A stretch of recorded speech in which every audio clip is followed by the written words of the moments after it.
Hi, I'm Peter Reinhardt, and welcome to the Johnson & Wales International Symposium on Bread. I'm coming to you from the Hance Auditorium in Charlotte, North Carolina, where we've held the last 4 bread symposiums, and as you can see, there's nobody here but me. And this is where we usually have it. The seats are all empty because this year, thanks to you, the symposium will be presented online, virtually, in our new presentation hall, which is where I will join you in just a minute. Thank you, and thanks for being part of our new virtual Johnson & Wales International Symposium on Bread, presented by Puratos.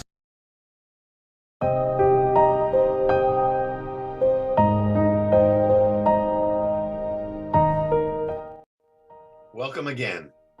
Throughout the entire symposium, I'll be thanking our generous sponsors over and over again, and ask that you do as well by visiting their booths and pavilions in the exhibitor hall. There you will see lots of bonus content, and you can also make appointments to meet with the folks from these companies that serve our baking community so well. Our presenting sponsor is Puratos, who has partnered with us from the very beginning for all of our symposiums, and it is their support that helped us get this one-of-a-kind gathering of thought leaders off the ground. Please also visit our fabulous flour and milling sponsors, Ardent Mills, Lindley Mills, and Central Milling. Thank you also to our equipment sponsors, the WP Bakery Group and Allied Bakery and Food Service Equipment. And thank you also to our specialty food product companies, Probiotine, Fire Within, Big Green Egg, and Mock Mill. Please check out all of their booths to learn about their wonderful and unique products. And also thanks to our media sponsors, Cook's Country, The Local Palate, the James Beard Foundation, and the Bread Bakers Guild of America. You'll be hearing more about all of them throughout the entire series of presentations. So again, thank you to all our sponsors. At the end of today's presentation, you will also see our credit scroll, thanking all of the people behind the scenes who made this event possible, including our production and technical partner, Ganoid Communications, our creative team at Gumbo Marketing, and the many folks at Johnson & Wales University, our hosts for this, our 4th annual gathering. So stick around, if you will. But now, it's time to get things rolling with today's presentation, so let's go live. And once again, welcome to the Johnson & Wales International Symposium on Bread, presented by Puratos.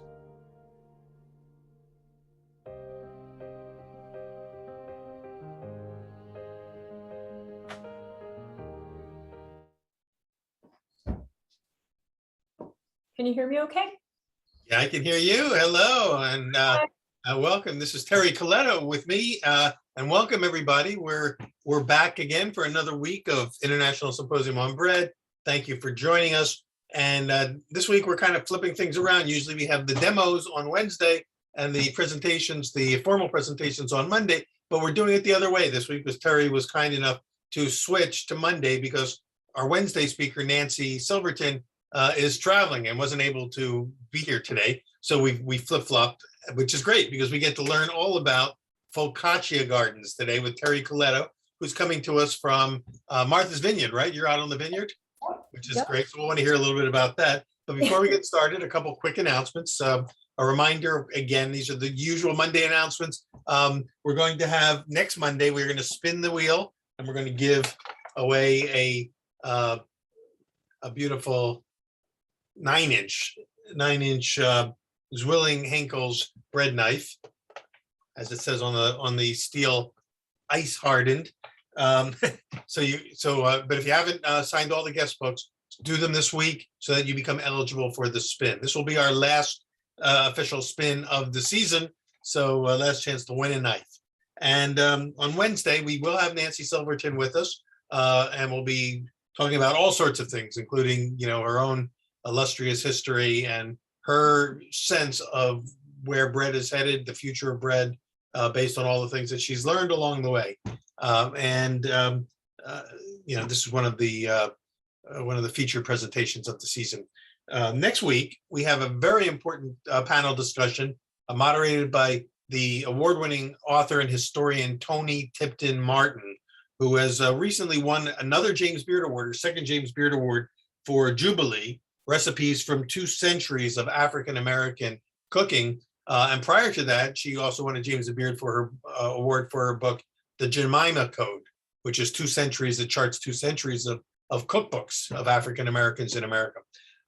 So Toni is going to head up a panel with bakers Erica Council and Adrian Lipscomb, both award-winning bakers in their own right and well-known writers. They're going to talk about some of the big issues facing, I would call them the diversity issues in baking. We call it the missing mix in baking. So that's going to be a very important conversation, and we'd love for you to all be there for that and to be able to get into the conversation with them. And then on Wednesday, next Wednesday, you watched, those who came in early today saw the video again on the Altamora bread of the Puglia region of Italy. We will have a demonstration by Fred Dancer next Wednesday on how to make the Altamora bread at home. So all that's still to come. The week after that, we've got Nathan Meerwald joining us. He'll be making an official announcement about the release of the new Modernist Pizza book. So lots of really cool things still to come, and a little over a month to go before we call this this year's symposium to an end. So again, welcome to all of you. And now welcome to Teri, who's standing by with, it looks like you've got your kitchen all ready to go. And yeah, I've never had this many people in my kitchen. Could you explain what are you going to do, what a focaccia garden is, but also, your setting, of course, we can't see out those shutters, but I know that Martha's Vineyard is right behind you there. How close are you to the ocean? It's so bright, I had to put down the shutters, and I'm sorry if anybody's under clouds today. It's really bright out. And we started off pretty cold this morning, so we're moving into fall quickly. Actually, tomorrow, right? Yeah. We have so what this is. I'll start a little bit from the beginning, and I know we only have an hour, but so I had a cottage bakery here at this house when I became a single parent of 4 little boys. So I was trying to stay at home and make money and make the house stay, with a roof on it. So I opened up a small cottage bakery and sold to the local farmers market and all the little stores. And what happened was when the kids got older and they were more, I would say, they were more active, I really needed to kind of get a job with insurance because they were breaking everything. Legs, arms, anything. In fact, Yeah. one of them fell out of a tree at the farmer's market and broke his arm while we were selling bread. And I said, I'll come down to the hospital when I'm finished. Like a little pressure. Yeah, right. Anyway, that's the fun of raising boys. So after the boys finally left and went off to school, I was really missing the baking. So I actually made a bunch of baked goods and I brought them over to our local education center. And I asked if you ever need a baker to teach, I'd love to teach baking in the evening classes for adults. And I don't know whether it was the baked goods that I brought over or my resume, but they signed me up right away. So I started teaching there. We had a class called it was Breads Around the World. I kind of designed the class over a 6-week period. And during the Italian side, it was February. And I said, I want to do something easy. So I figured we'll do the focaccia because it's very basic and it's a very easy dough to shape out onto a pan. There's literally very little shaping that has to happen. Anyway, I thought I'd make it extra special, and we would decorate them more for our loved ones to give as gifts rather than chocolate. So we shaped them like hearts, and I brought in a bunch of accoutrements, a lot like this here, and we started decorating them. And what happened was it just kind of took off. And there was another time when I was coming back from North Carolina. Well, I was driving the boys down to college in Charlotte, and we saw this in the middle of the highway heading, I don't know what the highway is, 71, I think, there's gardens in the middle, and there was a poppy seed field, like a poppy flowers just everywhere. They were just gorgeous. I actually pulled over and took a picture. And when I got home, I was cutting up these little peppers for a salad, these small ones. They're slightly out of the camera shot, but it's Yeah. okay. We see the pepper now, yeah. Yeah, and then so to me, they reminded me of those poppy fields. I said, well, wait a minute. I was making bread anyway, so I started playing around with it and made this beautiful focaccia garden on this bread. From the inspiration was that photo that I had. Wow. It's kind of where it started, back where you are. And from there, it just kind of took off, and then the classes were canceled. So I decided, since that was such a popular project, I put it online. I put it on my website, and I kind of promoted it on Instagram. Yeah, it's become kind of a phenomenon, hasn't it, on Instagram? It just, I don't know what happened. I don't know that much about.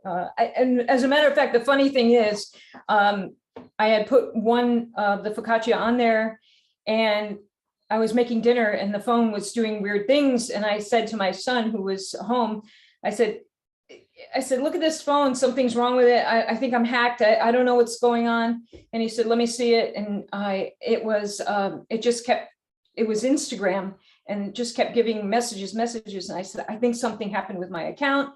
And he said, no. He said, you're trending. And oh my God, you're trending. And I said, I was like, what is trending? I had no idea. So that tells you how much I know about the social media thing. I was honestly just thinking it was going to be a local thing.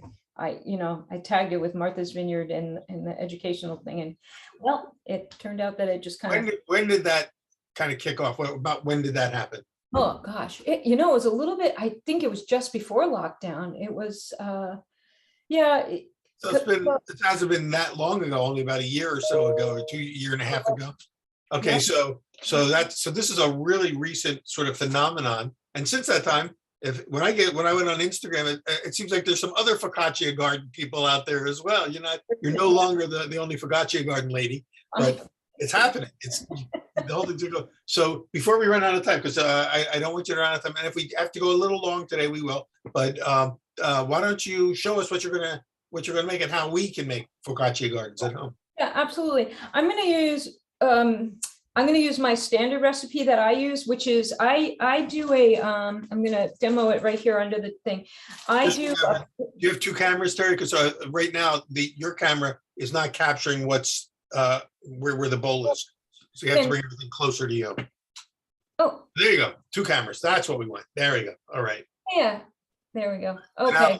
For Gurmit or Gina, if you can make sure that everyone can see both cameras. So I guess we got double view here. Yeah, that's great. And thanks to the technicians for that. So what I do is I do a pre-ferment, and this is just a cup of flour and 3/4 cup of water, and just a little sprinkling of some instant yeast. And I like to use instant yeast because it melts right away. I leave it overnight. So you can see, I'm going to try to show you this. I'm going to go up here because I want you to see look how bubbly that is. It's been sitting for over 8 hours now. Yeah. And it's gorgeous. It's just beautiful. It's well bloomed and it's ready to become. And the reason I do this is I love the way the flavor is and the texture is better. You don't have to. You can just toss all these ingredients in. And as a matter of fact, at my last class, I got a few moans because I said, well, you have to start it the night before. It's good to start the pre-ferment. And a few people were like, oh, is this one of those 2-day things? And I said, well, yeah, kind of. Yeah, kind of. You want it to be as good as it can be. Yes. Yeah. So I was like, okay, fine. Well, you can just put everything in there. It's going to turn out great. You're going to have the same thing. So this is nice and milky, creamy, very creamy right now. So the next thing I'm going to do is I add the additional water, which is going to be 1.25 cups. And if you were weighing that would be about 10 ounces of water. Yes, I'm looking over at my cheat board over there. Yeah. Well, you're using ounces. I always go in grams. Grams, about 285 grams. Thank you. Yeah.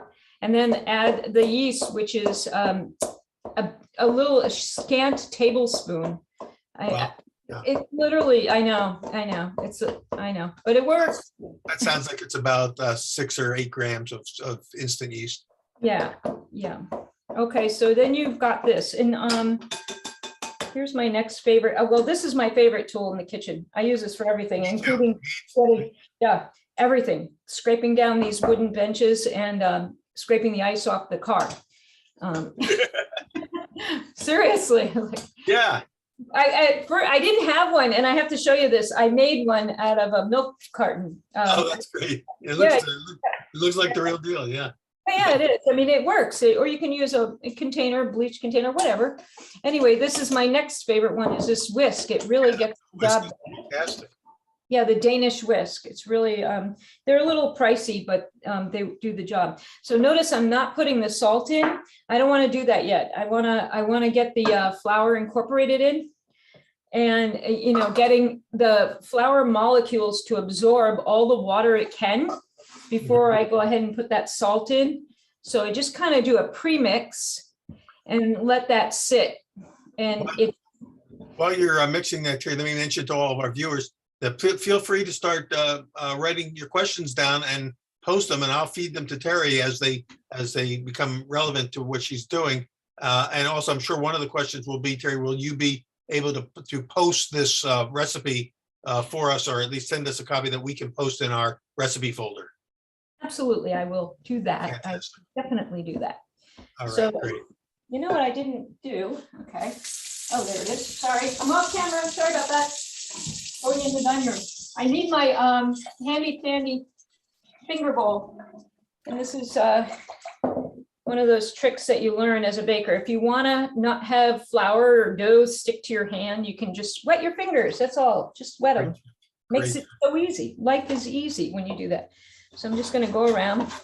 And so right now, this is kind of what we call shaggy. And I would leave this for about 15 minutes, and then I'd come back to it, and I would go ahead and add that salt. And then I'd add the oil after I put the salt in. So what happens is, if you put the salt in with the yeast, first of all, it can kill off some of the yeast. We don't want that. And secondly, it kind of inhibits some of the absorption for the flour. So it's nice, and it makes a nice flavor. I know a lot of bakers don't do it that way. I do. And you don't have to. Again, it's not a have to. It's just, it guarantees success. I guess that's what I would say. So I should talk about salt. The only salt I use in baking is kosher salt, and a specific kind, which is the diamond crystal kosher salt. It's flaky and it melts really quickly. So you don't have granules sitting in your dough. This is something I'm actually, I'm very strong about that. Very strong. I don't know. I'm very opinionated about that. Not strong. Should I tell a joke right now? No. All right. Let me see. I have a question. So basically, just to recap what you just did, you kind of used a kind of something like a poolish or a sponge. Correct. And then the next day, after you got some pre-ferment going, made a dough, and now it's in what a lot of bakers would call the autolyse phase, or the resting phase. Right. Without the salt. And then you're going to add the salt and the yeast. Yeah. Well, I added the yeast already. So the salt and the oil. Yeah. Right. So then after, we're just going to pretend it went about 15 minutes, and it's kind of shaggy. And that old test that we do as bakers is we try to pull it. It's really weak. It doesn't have any gluten structure whatsoever. None. Right. Squat, diddly. So then you're going to put so it's about 600 grams of flour. I go a little under on the salt, about 11 grams. I don't want to, because I might put salt on the outside of the focaccia. So I don't want it to be overly salty. And then, excuse me, little plants. And then I just go around the outside and put, I said 1 tablespoon in my directions, but I like to put a little more olive oil. I find that it's really makes a nice tender, flavorful crust. Oh, and on the olive oil, don't go getting an expensive olive oil for this kind of baking, because you're baking olive oil and it doesn't need one of those fancy, delicious, peppery ones that, you know, we call those finishing oils, because those are really just for salad, you know, after. You could use it for dipping, but the best olive oil is just a nice EVOO, extra virgin olive oil. And I buy it in glass, and that's just me, but so that it's not green, you know, dark glass or something dark. Sunlight, yeah. Right, no light hitting your olive oil. Anyway, so now you've got this shaggy dough that's starting to come together, but it's still kind of slack. You can still actually see how just adding the salt has tightened it up. Yeah, exactly. So now it's becoming one of those things we like to call a bowl of dough. Right. And again, this scraper does the job. I'm kind of being messy about it right now, but you know, just moving on because I want to get to the vegetables and stuff. Yeah. So this is beautiful. Right. It's very it's actually getting quite developed right away. Good for me. Very supple. Well, I should mention that the water that I use is room temperature water, which to me, it's going to always be around 70, maybe a little under sometimes. So I'm a little on the colder side. I don't use, you know, I don't go above 72. I can tell you that. So I just like room temperature water. So that basically the dough doesn't get that warm. Right. It's not going to, it's going to develop very slowly. Well, over 2 hours is all it really needs. And so that is just, if you use the hotter side of the water, the warmer water, it's going to be moving on too quick. And I don't know, it just, the flavor is better with the cooler water. Anyway, I'm going to let this one rest. Okay. And that is what we call the shaggy one. Now this one's been resting for a while, and as you can see, it's very, beautiful. You have the same fermentation bubbles in there. Yep, lots of fermentation. It's the same exact method, same recipe. So this is just about ready for me to put onto the tray. I'm not going to disturb it. We'll go back to the other one in a minute. I'll put that over there. I've made a little bit of a mess, so I'm going to turn my back to you. I'm really sorry. We'll focus looking at that beautiful tray of vegetables. That's where we're going now. Okay, sorry about that. Let me just pop some of this out of here so that we have visual room. So, yes.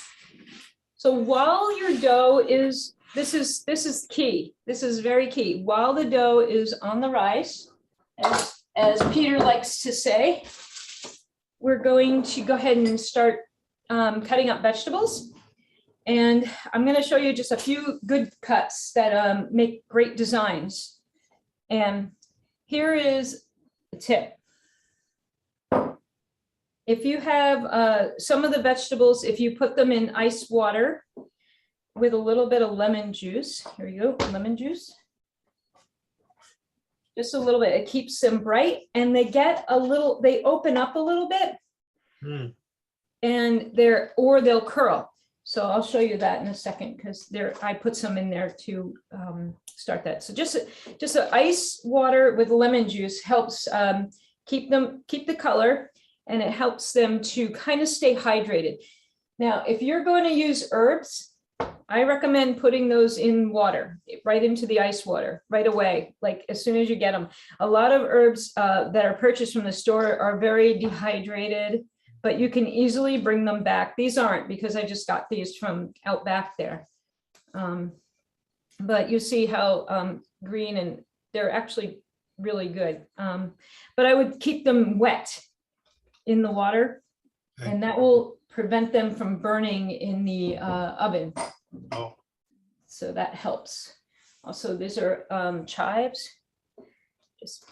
I don't know. Sometimes I do put the chives in the water. Other times I don't care. But here's something fun you can do. These are scallions. Okay, let me just move this a bit. Move. Going in. Can you see me good? Yep. All right. Where am I? I'm right there. Okay, come over. Yeah, no, you're good. We can see the scallion and the cutting board and you. Okay. So for scallions, they're fine as is. You can do that, or you can cut down the bias right down the center here and just kind of remove that white part, and you could save it for later or whatever, put it in an omelet. Nothing's wasted, by the way. All these vegetables can be recycled or upcycled into another food. Upcycle. I've heard that word. Yeah, I'm all about the upcycling, everything. So what you do, if you want to have a nice little curl, you can go ahead and you just run your knife through the scallion green part right there, and leave it attached at the end. Don't separate it out. So already you have a nice branch going. You see how that is like that? Yeah. That's nice. And then, or you can put it in the ice water. You don't have to, but if you do, you're going to end up with a nice curl, and I'll demonstrate that. I think I actually did one earlier so I could demo. Let me see. Come in here. Let me see. Here's one. Oh yeah, right here. Oh yeah. Yeah. So actually, a lot of restaurants will serve this as a garnish. Yeah. With a steak or whatever. Sure. Classic garnishing trick is to plunge it in ice water. That's right. And carrots too. Carrots will curl up. Anything really curls up, or it will develop out. So when I'm making something, my favorite flour, obviously, if you haven't noticed my Instagram, is the sunflower. So to do that there's a trick. You cut down and remove this part, but don't throw this out because this has a purpose. You can actually cut around and get rid of that center part. And by the way, I'm just using a cheap paring knife. This really is just a cheap paring knife. You don't need a fancy knife. Those razor ones that are available at the grocery store work just fine. I mean, I have a good knife. I'm not going to brag, but I do. All of you who spend hundreds of dollars on your knives, don't feel bad right now. You can still use them. A paring knife, $80. What? No. Yeah. And then there's this $4 one that does the job. Maybe at some point they can even use their 9-inch bread knife from yeah, there you go. that they're going to win next week on the spinning wheel. That's awesome. I'd like to see that. So if you want, you can go ahead and go in here and you just kind of cut out. The nice thing about these peppers is they don't have a lot of seeds and they don't have a lot of membrane. But if you do see the membrane, you want to kind of remove it. It's yucky. And I just go through and put little nicks in, just not detaching, not cutting through all the way, and then soak that, and it's gonna kind of bloom out and it looks like a flower. So that's one trick. They were born to be sunflowers. They were. That's what I said. Oh. You got me. This can be like a center of a flower, the end piece there. Now this one, if I was going to make sunflowers, I would cut down and just use this nice big piece here. And just, you want to watch your fingers, but this is why a paring knife is really good, because you just kind of run the knife down. And I'm doing this without my glasses, so I feel like we could be in trouble. Now I'm taking a quick break. You need to have Martin Yan come on and do that for you. That's true. Yeah. Oh gosh, he's a professional. Anyway, so then you have all these nice little pieces, and these actually will go, we'll put them on the thing. I have, turning my back again, sorry. I started some so that we can get a good amount of flowers on there. So another thing you can do is, I'm going to do orange here. The poppies are so pretty, and again, save that because those can be centers for something or whatever. You got to use your imagination, and I mean, it's nice to do flowers, but there's other things that you can do. I once did I did Vincent Van Gogh, a portrait of him using vegetables. Yeah, yeah, that's on the We Instagram. currently here in Charlotte have the immersive Vincent Van Gogh exhibit where you can stand inside these three-dimensional, Van Gogh paintings. Now you are creating an immersive Van Gogh. That's edible at the end. An edible Van Gogh, yeah. So these are nice because these can just be flowers, and I like to fill them with either cheese or feta cheese doesn't burn in the oven for some reason. It doesn't. It can withstand a high temperature. And then the other one is goat cheese, or just olives in the middle are delicious. So the thing you got to watch for too are the flavor combinations. You want to kind of get things that are both sweet and salty and mix them together. So that's why the cheese works really well with the peppers, because they get nice and sweet in the oven, when you're roasting them. So let me see, I'm just going to do that and that and that. And then I want to show you one other little cute flower. I know that I'm all about the flowers today, and I'm sorry, it's that time of the year. The gardens are exploding. Well, it's called a Focaccia garden, so That's true. That's true.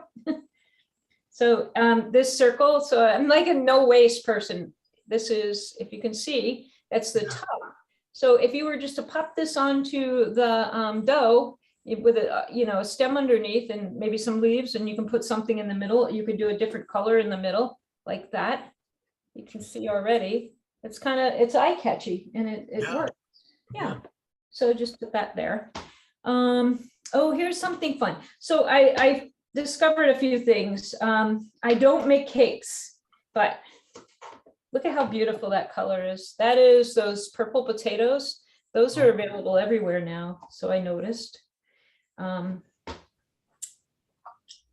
There's these things in there, and they're readily available anywhere. They're fondue or fondant cutters, for cakes and stuff.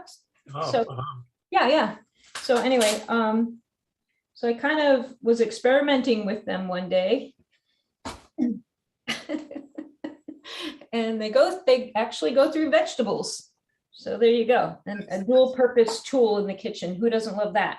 So you use them like a cookie cutter in a way, or a biscuit. Yeah. Exactly. Just exactly right. I mean, they can be cookie cutters as well. Whoops, that's the wrong way. So the other thing I always have handy are chopsticks or skewers to get this out. I might have pushed too hard. You got it wedged in there. Yeah, it's in there. That's fine. There we go. Okay. My finger. Anyway, so we end up with this little piece. It's really pretty. Yeah. And you can cut that. And these are delicious. You know what they are? They're just potatoes. So you put a little olive oil and salt on them. And, when they're on the focaccia, they taste amazing. So aren't those beautiful? Yeah. Yeah. So basically you work with what's seasonal, but also what's beautiful. You're looking for beautiful, bright, vibrant colors. Yeah. And then you kind of use them as your palette and paint a beautiful design on your dough. Exactly. So then you can cut this up smaller and just use it in an omelet or whatever. I mean, I'm not going to tell you to eat an omelet. You can make anything you want. So I'm using all this small things. Anyway, how are we doing for time? Just want to. We've got about 25 minutes. Okay. All right. So let me just one more trick I want to show you, and that is this thing. It's really fun. Everybody's into the Julian thing, and this is something I found at a store, and they're really inexpensive. It's a Julian peeler, and this is pathetic. This is the carrot I could pull out of my garden. They're not quite ready yet. Anyway, so if you were to pull this Julian down, you can make these great long sticks that are useful for something in your focaccia. They would be longer. I mean, I've done it with the purple carrots. They're beautiful. Also, you can stick them in there and they'll curl up, so they can be kind of a whimsical design. That's cool. So it'll actually, with one stroke, you can get like 4 strands. Exactly. So good, so cool, so cool. I mean, if you got a bigger carrot, you'll get more. And those purple carrots are so gorgeous, so gorgeous. Yeah. They're so beautiful. Anyway, that's that. Olives are, they can be, so that's beautiful, right? The center of a sunflower is easily, you know, you can make it easy with just chopping up a black olive, and black olives are yummy, salty, again, with the salt and the sweet. So you're matching up flavors. It's really a good combination. Oh yeah. Let me not forget these, my precious little figs. Oh, figs. Wow. So yeah, that's the other thing. And not only you can do more than just savory, you can put some sweet in there. Everybody knows, excuse me, I'm gonna, excuse me. Figs are great with cheese and prosciutto, that kind of thing. They also, you know, they're just fantastic on focaccia, and they bake up really, really nicely. They're beautiful when they come out of the oven. So I would use that right as a flower like that. It's big harvest time for a lot of folks. the what? Big harvest time for a lot of folks. I know. I'm literally knocking on neighbors' doors saying, "Hey, you want some figs? Right, right. You got to eat them today." Yeah. Okay. So that's basically where we would go with that. I'm just going to make a few different cuts here just so I have some stems to work with. So basically, when your dough is, while your dough is rising, you're doing your mise en place for the tops. Exactly. So you're really you're multitasking, which I'm a big multitasker, and it's you have to, because of the dough, and no, you know, dough waits for no man, so you have to be a multitasker. So if that's not your thing, you can always cool the dough down in the fridge and slow the whole process. Yeah, or you could even make these veggies the night before and keep them in a cold. Yeah, if you wanted to do that, you would cut up the vegetables. You have to be sure that you have them, that they're moist, first of all, so you can spritz them down with something like this, you know, just, and put them in containers. Just make sure that they're sort of moist a little bit, not soaking wet, because they'll disappear. My carrot fell on the floor. Okay, so let me see now. All right. So then I'm going to move this over here for a second. So I didn't talk about some other garnishes, which are seeds and nuts. If you use these nuts, I suggest like making them a little bit wet. Although mine didn't burn today, I forgot to wet them, but maybe they were just a little moist. If you use almonds or any of those things, you want to make sure that they're damp, because they're going to burn off real quick in a very hot oven. Speaking of oven, you should be starting your oven right about now before you start the stretching process of laying out the dough. Oh, here, let's just take a peek at this one more. Let's just do this, because if you remember, the dough was shaggy and sort of lumpy. Now, I don't ever take the dough out of the bowl. I do the stretch and fold method, and I learned this from a guy named Peter Reinhardt on one of his videos. I've heard of that guy. Yeah. No, I was like, oh my gosh, I'm never going to use my counter again for. I know, it's a game changer. Oh, it really is. This is the game changer right here. So stretching and folding is simply, I'll just use this to get my fingers a little bit wet. You're just pulling the dough up and folding it over itself. And you just do it every turn, just kind of do that thing. And you'll notice that the dough is actually getting really strong. Look at that. Can you see that? It's much different than it was before you put it in. It's amazing. It really is. It's just I love this method. I'm sorry, Grandma. Well, it's become a very popular technique in bakeries, obviously. Instead of doing a lot of mixing where they're working oxygen into the dough, they're just letting the dough rest, stretching and folding it, developing the gluten without overworking it. Exactly. And so now look at this. Watch, I pick it up, it comes all the way up. It literally is now developed. Fully developed now, yeah. Yep. So I'll have to do something with that later. Yeah. That is a good go. During the after party, you can pull that one out again. After party, I'll make some pizza for everybody. Not the same dough. I know. Everybody says, what's the difference? There's a difference. Well, that's what it will look like a few hours from now. Exactly. So here we are. This is the one that I started earlier. And again, you can see those bubbles. Right. Lovely. Oh, there's nothing I love more than touching a ripe dough. It's so soft and it's just great. You're going to get generous with your olive oil. I'm going to, because the olive oil is going to actually help you to get the stretching done in a nice manner. So what I do is I coat, parchment paper. If you don't have it, you should definitely invest in it. It's another game changer as far as. Can you use a Silpat? I have used a Silpat, and they're all gross now downstairs. And They get darker and darker as you use them. Yeah.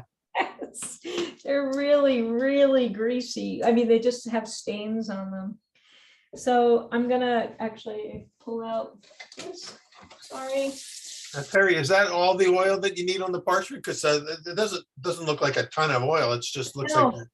No, I probably need more. I never, you know what I normally do? I'm going to show you what I normally do. Blah, blah, blah. Okay, that's what I normally do too. Yeah, I'm like, and then also this is what I'm doing. I'm getting it on my hands. Yes. So I'm going to try to be as gentle as possible in moving out the dough. Let me, can I, yeah. Okay. Just want to be really kind of gentle about just getting that onto there. And it is upside down, and that's okay. That's all right. There it comes. Yeah. You don't have to rub that oil even up into the corners of the parchment. It'll spread eventually. No, I don't work it too much. I mean, you can, yeah, but I'm going to put olive oil on this. Okay. So we're going to have it. So here's the most important thing. And I notice this when I'm teaching class. People are going to want to do this, push out. The thing that you do for focaccia is you're literally a cat. You gotta have the mindset of a kitty cat. And I know one of our Liz, you hearing that? Yeah, Liz. Yeah, pushed you to do this technique for you. So Liz, yummy. I would leave that, and some people would say don't leave that. I would leave that. Look at how beautiful that is. I'm going to bring that right up to the camera because I want you to see. Look at how gorgeous. And that big bubble of blister like balloon thing there. That's kind of like comfort. It's comforting. It's psychologically comforting. It is. Yum, yum, yum. Anyway, so you don't worry about getting it out to the end. I'm going to tell you why, because as you're decorating, you're going to be pushing the decorations down, locking them in, just lock them in. So as you do that, the dough is also relaxing and it's going to move out a little further towards the edge. So I just get it to a good point. And honestly, if you are getting frustrated with it, just let it be. Don't touch it. Just walk away. Just ignore it. This says that Pushkin is watching right now as you're demoing. She just sent a little note that her cat is watching. Oh, hi. Look I'm kneading. Not this. This is not kneading. This is kneading. Yeah. So you're definitely, and you'll see that you get all these nice pockets. And keep your hands oily when you're doing that, and you're just going to have really good results. This is gorgeous. I can't even. I'm not bragging. I'm just saying it's gorgeous. It's okay to brag. We get excited when our doughs perform the way they're supposed to. I know, it's so true. Yay! And we're live on camera. There's a reason why people love making bread. So I'm going to start off. I'm going to just make a real simple one, and just to kind of demo this so we can move along. I love you. I love you. So I should do this upside down. I'm going to do this the other way. So it's right side up for you. I see. Okay. Okay. Huh? Okay. Yep. So far so good. Cricket. Okay. Cricky. All right. So see how I'm pushing down, locking in? You want to make sure that you're locking in these, because if you don't, they're just going to spring off during the oven spring. What is oven spring? That is that immediate growth that happens to the dough when it goes in the oven. So each time you kind of lock it in, the dough spreads a little bit more into the pan too. Exactly. So I'm already touching the walls here. I might kind of I am going to try to pull it out a bit. It doesn't matter. I mean, even if it touches the walls, because there's oil on it, it's just going to get crispy. It's fine. Well, we like that, those little crispy edges. Yeah, don't we? Oh yeah, like that pizza that you have in your book, your pizza book.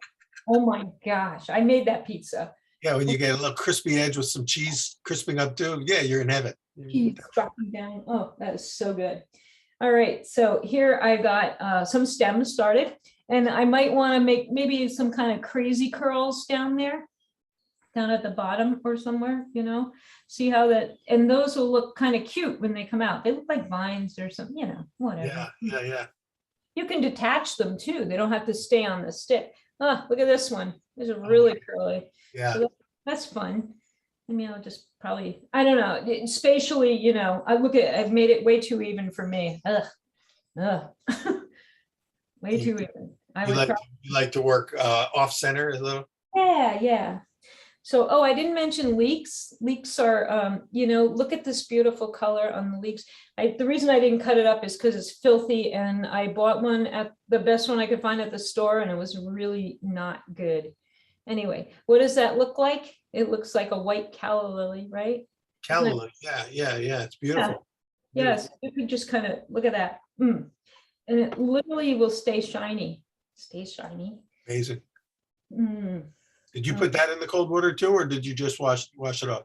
No, I just washed it off, and I had cut it a little earlier because I was weeding through this the leek to try to find good parts to it. It's really, I mean, it's a sad state of affair. It's just seen a better day. I feel like they pulled this off the shelf. Yeah. Make sure that you wash your leeks really good because they get gritty. Oh, they'll ruin everything. They ruin every dish if you don't wash. They have to soak. So first of all, I like to start off with a centerpiece. So I'm obviously going to put a sunflower here. I start off you've got to crowd. I've seen people doing this, and that's fine. But if you really want to get a sunflower blooming and making, you know, an ooh and ah sort of thing, you kind of want to crowd it in. And even on top of each other, because it's still going to grow. This dough is pushing. Look at how it's getting really crispy. Now the picture's beginning to come into focus. Now we're starting to see it turning. So in the center there, is that the chopped olives, the black? Yes, exactly. So these are the black olives. I mean, you could use the black sesame seeds too, or even you could even use the sunflower seeds. Yeah, the olives are perfect for this. Yeah. Right, exactly. So yeah, and then anyway, I would just keep going. And I mean, I would really crowd this in. This looks, you know, right now, but when it cooks, there's going to be too little. There's not going to be enough. You have to put a lot more in. Really, like, let them be on top of each other. So the pointer there is use more than you think you need. Exactly. And also, I'm not shoving them down because that would be degassing. We don't want to degas this bread. This is not pizza. We're not degassing it and making it flat. Right. And, Mike wants to know, are those whole olives or chopped or sliced? I use the whole olives, you know, just the canned ones. And these are the mini ones. The colossal ones are nice too for just using as one piece. They're really nice. The center of that sunflower is the whole olive, or is it chopped up? It's chopped up. Yeah, it's chopped up. I chopped it up. But you can really, Mike, you can really do whatever you want, but in this case, you chopped it. Yeah. Yeah, I think it has a little bit more effect, and I don't think I've ever used the sesame. Now, another thing that I like to do, I took away my cutting board. What? Jeez. The girl who cleans up around here, the one-armed paper hanger, that's me. Now, I could have taken this off though. Oh, I know. I made a scrap bowl. Okay. Your upcycling bowl? You got it. I'm upcycling it to the pig farm, actually. I gotta go over there. They'll be happy. These are shallots, and they kind of look like stones. I sometimes will put them down, you know, just pile up stones at the bottom. Oh, yeah. It's cute. But let me do, I want to show you this, these gorgeous fig design. Remember I said that figs are sweet, but go really well with savory, because, you know, whenever you go out to a fancy dinner, there's always figs wrapped in something. I haven't been to a fancy dinner forever, so if anybody wants to invite me, I'm happy to go. So I put a little extender on there because I want to kind of give it a little more of an abstract kind of thing. Look how cute this is, really cute. I use the word cute. I'm cutting down the center because I'm going to do something else with it. So there's figs and a little bit of scallion. Right now that flavor is fantastic. I'm going to up it. I'm going to up the game, and I'm going to put a little bit of I love it. Those figs just make everything come alive. yeah, gorgeous. I'm not even doing all I'm that. going to keep taking photos of this as you go. Catch it in process. Oh, right, yeah. Oh, geez. Okay, I'm trying to get, you know, it's a, you can eat the scraps. Yum. Those are really good. I know if I was putting one of those together, I would be, you know, eating as I go for sure. So there's that, and then I like actually like a little sage with the. So I try to get small leaves. Oh, did I ever put basil in here? Oh yeah, I did. Okay. All right. So just on the sage, and not like not the big leaves, not these big ones. These are too. I think they're too big. They're gonna bring on way too much. I mean, they're good. You know, you can put a little olive oil on them and salt, and they're delicious, and they taste like the fried sage when they come out of the oven. And that's nice. That's very Italian. But just just a little bit of you know, just some. Look how pretty. Oh yeah. Nailed it. Yeah. There you go. It's like the little leaves coming off the. Oh Really, my God. really pretty. Anyway, So it's it really starts to like emerge. If the garden begins to emerge. and so I mean, I honestly feel like that's way too much evenness, so I'm going to bring that out. I took some of that down. Maybe I would put, I don't know, maybe some red or something here. Could do that. Yeah, these aren't too skinny, but maybe.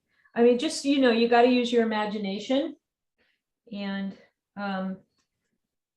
What is it? What is that you're putting on now? Are those peppers? those are those red peppers. Maybe I'll put black in the middle so that they look sort of like a poppy or something. Not so much, well, more of a, I mean, I could have dropped them down a bit. So this dough is really getting ornery with me. It's so ripe and it's so ready for the oven. So I'm gonna have to, so the one thing I did say is you should start your oven. I didn't start my oven. What temperature? 450. And even if you think that your oven's too hot, start it at 450. Because the minute you open this, and I heard this from a lot of chefs, the minute you open that oven, you're bringing the temperature way down. So you can start it at 450. If you have a baking stone, it actually holds the heat better. Even though I'm not going to cook on the baking stone, I do keep the baking stone in there. I always have it. Do you ever use rosemary? Yes, I do. And I have some here. And I would, so here's a, this is the artist in me. I would get really, really chefy about it. So here's some rosemary. And I would take it apart a bit. I'm not gonna, I've seen people put the whole thing on there. That's a little unpleasant to eat. It's a little woody. And that's a lot of rosemary for one dose, one mouth bite. You know, you want the mouthfeel to be nice and the flavor to be nice. And that's, rosemary can really take over if you use too much of it. yeah, no offense to those Italians who love rosemary. Anyway, so I might, you know, I love this look, but it is intricate, and so I have these, you know, just bent.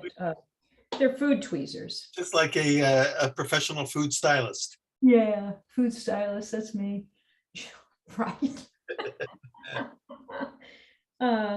Anyway, so I mean, you know, you're gonna, I like to come up with an idea before I actually start the project. I would draw something out or think about what I wanted to do. This is going to be adorable. I'm going to do that. Okay. Okay. Cute, right? That's cute. What are those last things that you just put on? Yeah, those are those potatoes. Remember? Oh, the potatoes. Yeah. So also, I forgot to mention, you know, a lovely thing are these purple, what are they called? I call it a Bermuda onion. It must be from, I don't know what, but I always called it a Bermuda onion. It's a red onion. Yeah, red onions. Yeah. So there's a couple of things you can do with it. You can, you know, slice it down, and it's pretty on both sides, so you can use either side, right? And you can make a little bit of a, like a fan sort of thing. Yeah. Speak English, Teri. I struggle. I'm struggling here. Anyway, and then another thing that you can do, I love this, is you make petals with it. You cut it with it. You cut down into the onion itself. So you would cut down. Oh yeah. They're gorgeous layers, gorgeous, and every layer seems to be a little different purple, and it really holds the color in the oven. So you get a lot of that color back. Amazing. Disappear. Like when you start to make things with your vegetables like this, you start to look at them in a whole different way. Yeah, exactly. And maybe I would put just a little bit of pepper here to remind people that this is indeed a calla lily. Oh yeah. You know what I did do one time is I got the baby corns and I cut them in half, reduced them down a little bit. They're trying to find the smallest one, and that looked exactly like a calla lily, and it was delicious. A little sweet and onion. These are leaves that I've shaped from the leek. Yep, from the leek. And look at I love the ombre, you know, from dark down to light. Isn't that gorgeous? Yeah. It's so pretty. I mean, you could think of 1,000 things to do as far as a garden goes. Oh, you're creating an immersive Van Gogh for us here. Oh, that is terrific. Well, how do you know, let's say, when you feel like when you've done it, when you've got the garden that you want and you're ready to take it to the oven? It seems like it's almost like it's ready. It is ready. It'd be scary. You've got to take it to the oven. Now you don't know what's going to happen when it hits the oven. I do know what's going to happen. It's going to bake. I'm kicking the oven on real quick. I'm going to do the small oven on top because it was already heated up. Well, what we'll probably, can we do this, Teri, since we're getting close to the 5 o'clock hour? Can we pull it out during the after party when it's actually finished baking? How long does it take to bake? Yep, it takes about 18 minutes. Oh, that's all. Okay, good. They're very quick. They're very quick to cook. But I do have one. I actually did make one already, so I can take that. Okay, finish with. But I was going to ask you, do you put any cheeses on there from a flavor standpoint, or do you do that after it comes out? I don't do it because I don't want it to be too heavy, because I always think of this as kind of like an appetizer. And I think that this is something that would go along with a charcuterie. You know what I mean? Like this is something you would bring out to the table. Yeah. It's special occasions, obviously. So what you would do is you want to have just maybe some dips. Olive oil, or some nice flavored olive oil that they could tear off a piece and dip it, or in some chunks of cheese. I like that way. Cheese with it after the fact. Yeah, that's a good point. Yeah, certainly you could put cheese on this, and that's not a problem. And I have done that. I needed like a really deep orange, so I used some orange cheddar that got a nice deep orange on it. Yeah. I was doing Vincent Van Gogh's irises, and I needed that deep orange, and that really worked. Anyway, so there's that. Now, if you wanted to, you could just add some seeds or something at the, whatever. If you like, you got to be careful because some people are, if you're serving it, you want to make sure nobody's allergic to sesame or something. Yeah. Another thing I like to add is a nice coarse salt. Oh, yeah. Just on some of it, just not a lot, but it does add a little flavor to it. Something you would not do to your regular garden. Not to your regular garden, unless you want to get rid of the slugs. Yeah, right. I could put a slug on there in spring. Ew, that's gross. That's awesome. Yeah, so that would be something like that. Anyway, as you can see, I So mean, do you, okay, let me ask you a question. Do you let it rise or do you take it right to the oven? take it right to the oven. Here's the thing though, before you take it right to the oven, you've got to do what I call the check, the stick check. And this is, I use just regular chopsticks or these gigantic skewers that I found that are murderous and hurt when you go to look for them in the draw. Oh, yeah, right, right. Yeah. So just kind of push them down. Then the reason I don't use my fingers, they're too fat. I have big old sausage fingers. So I just kind of use this. I see. You basically created your own toolkit of, Yeah. of things specifically for making this garden. You got your tweezers, you got your I know, right. your little Julian peeler. It's like, Bring up a good point. I need to mention that. and if this was a live, face-to-face demo, you'd show up with your toolkit of all these unique tools that you put together. Wait, I have to show you. I definitely do. Hold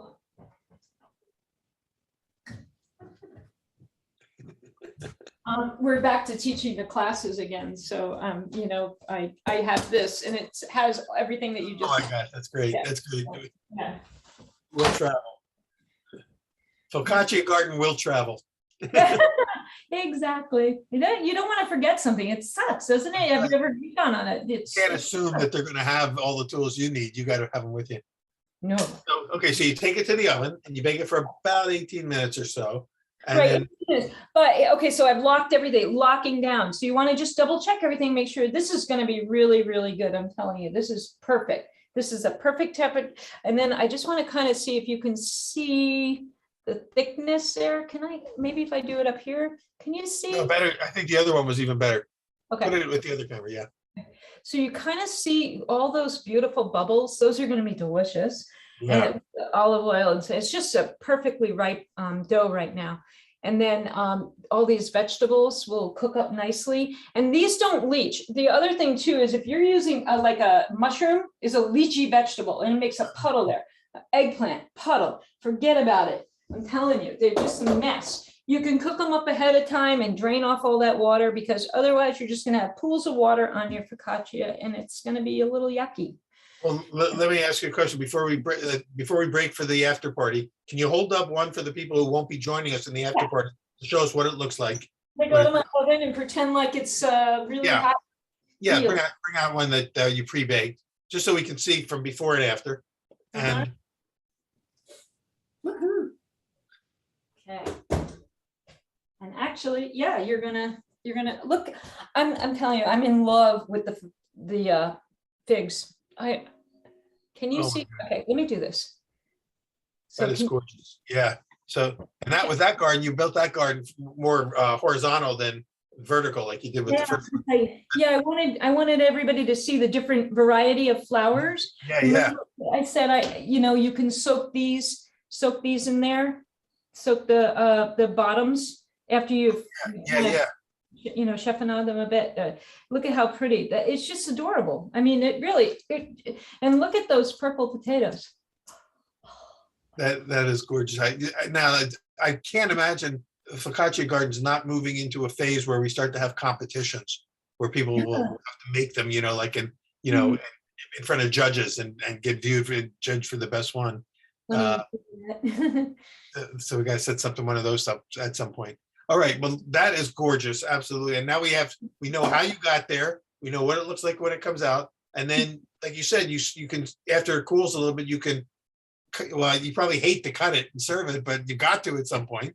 And serve it with cheeses, serve it with oils and things like that. And your own oils, just, do some infusions and, I feel like this isn't an expensive thing to do, but it's absolutely a showstopper, for a brunch or a potluck. Right. I just went to a fisherman's potluck and I brought one up in Mid Hampshire here, and it's the end of the year, everybody's gone kind of thing that we do. And I brought this and they said, oh, it's too beautiful to cut. And I always said, my broken record is there's more where that came from, because they're so much fun to make and they're pretty easy. They're stunning, and you're right. It's a showstopper. It's a great thing to bring if you're gathering and everyone's supposed to bring something. You bring that, and of course, all the conversation stops and everybody starts gathering around that. And then everybody, the ones who didn't make something nice get mad at you, but then they eat what you made. He's bringing the burgers and the chicken and stuff. Well, Teri Culletto, thank you so much for doing this. Those of you who are not going to be able to join us in the after party to see the one that she made for us come out of the oven, we'll just try to post some photos at some point. But you get the idea. There's no reason why any of you can't do this. And thank you so much for joining us today. Teri, what we're going to do, you and I, we will log out of this webinar and we'll log back in to the after party. Everybody else who's already logged in, they can just navigate over to the VIP lounge, and we will regather in just 2 or 3 minutes and continue the conversation. Okay. Oh, well, thank you all for coming. I'm sorry my house is not up. No, it's great. It's the real deal. Yeah, there's the real flowers, but you've got this focaccia garden is just absolutely stunning. And thank you. It's the first time I've seen anyone assemble one, so I really learned a lot from watching it. Oh, good. Oh, I'm always worried, am I talking too much? Am I demonstrating, I mean, there is a technique to it, obviously. But it's, it's about self-exploration in your own inner Van Gogh, as I like to say, inner Van Gogh. Before we leave, I didn't realize there were lots more questions coming in. Let me just go. You are the Vineyard Baker on Instagram for anybody who's watching. So remember, thank you, Jean, for reminding us. So at Vineyard Baker, that's Teri. Somebody else, it's looking a lot like flowers you have in the back. See, someone noticed that like the flowers in the back. Fun way to get kids to eat their veggies. Love that comment. Yes.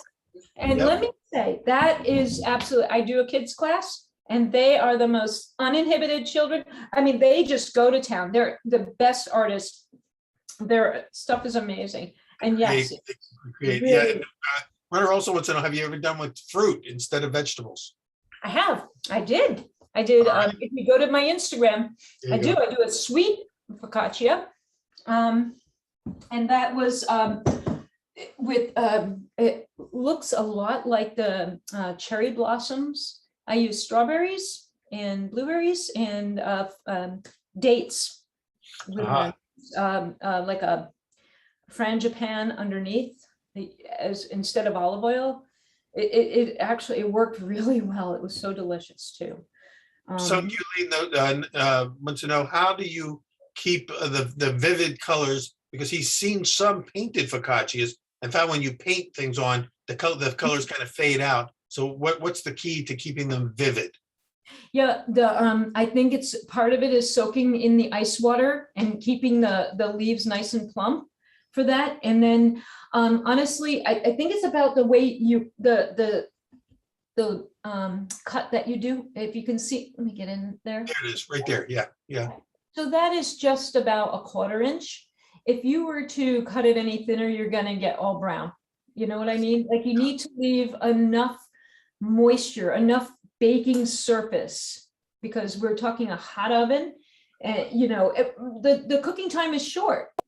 You're working with a very ripe dough. You're not. So the other thing too that I notice is with people who are using sourdough, that takes a long time to bake off. It takes a lot longer than 20 minutes. It should get a nice crisp crust on the outside. This is beautiful. I mean, this is 20 minutes. It's crisp. It's perfect. So it's finding that right time. Yeah. So one final question, then we're going to cut to the after party, and that is, so if you were taking this to the farmer's market to sell, how much would you charge for this focaccia? I'm the kindest person in the world. If somebody asked me to make them, when I only charge them $25. $25, which is really very, low. That's a great price. But of course, in terms of what they're paying for is more for your creativity and concept than they are for the cost of the ingredients, because they're just right out of your garden. So it didn't cost you much to make it, but the artistic value alone, you could probably get $40 probably, and people would pay it. Yeah. But you think about a wedding cake and how much work goes into a wedding cake. You are putting work into this. And if you're new at it and you're going to try to make money at it, you're definitely going to want to go on the upside of the money so that you don't have to apologize for increasing your fee, because it is time consuming. That's right. Yeah. And don't be afraid to, for creativity, people are willing to pay. So don't sell yourself short.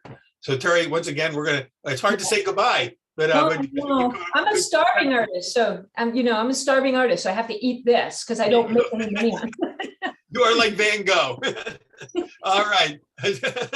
All right. We will see you in 2 or 3 minutes in the after party. Thank you all for joining us. And some of you will see you and we'll cut that open and we'll look at the cell structure and everything else when we come back into the after party. Thanks so much. And we'll see those who are not joining us. We'll see you Wednesday with Nancy Silverton. Bye-bye. Now, what do I do? Just hit the leave button. Leave.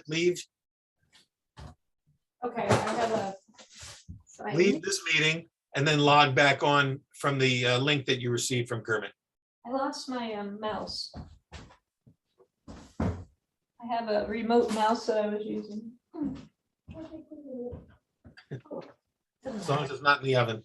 Ah, that would be bad. You know how expensive those things are. Oh, well, I guess why did I lose it? I thought Must have set it aside somewhere. well, I guess I'm gonna reach up here and use the mouse Oh, be pad. careful.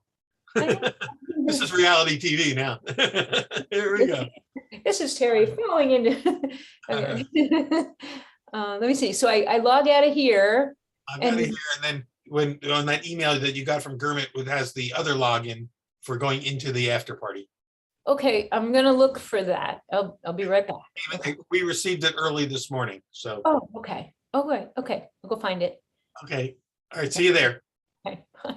I'm leaving.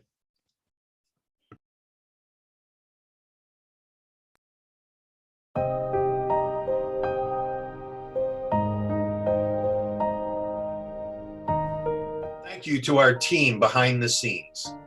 Our event, technical and production partners, Ganoid Communications, including our producer, Gurmit Singh, and his team, Jita Gajaria, Gagandeep Singh, and Jaydev Kashari. Thanks also to Ted Nelson and Lael Fretzel of our creative and marketing team at Gumbo Marketing, and the many folks at Johnson & Wales University who supported me throughout this event. My executive assistant, Sarah Standifer, communications director, Melinda Law, Chancellor Mim Rooney, Charlotte Campus President Cheryl Richards, and our executive team leaders, deans and faculty, Maureen Dumas, Michael Schrader, Michelle Nicholas, Mark Norman, Brent Steyerwalt, Laurie Heimbach, Jerry Lanuza, Amy Felder, Harry Paymiller, Richard Miskovich, and many, many others. Thank you all.